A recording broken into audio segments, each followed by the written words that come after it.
Începutul când te-am văzut prima oară pe loc, am știut că tu ești răspunsul la tot ce-am cerut. Am vorbit prin mesaje, cu ochii pe ceas, și ne-am plimbat prin noapte pe același trean de oraș. Țin minte de pași, de surâsul tău timid și acel prim cadou ca un secret împlinit. Esența poveștii, dar dragostea noastră nu știe de granițe. E mai presus de dor și de orice bariere. Am lăsat totul în urmă, am trecut peste mări, să ridicăm un destin sub stele străine. Și uite-ne azi, puternici și încrezători. Clădim cărămidă cu cărămidă pentru anii viitori.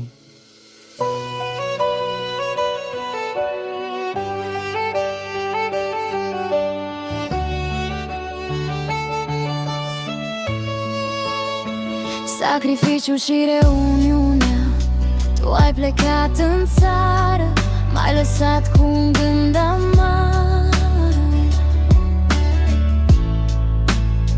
Eu am rămas printre străini să adun un ban în zadar, dar n-am mai rezistat, dorul m-a învins.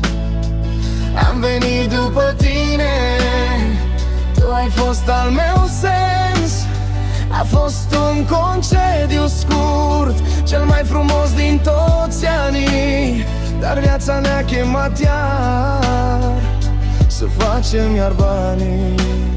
Și atunci am luat o decizie, nu mai plec singur nici când. Te-am luat după mine să construim mână-mână pe acest pământ.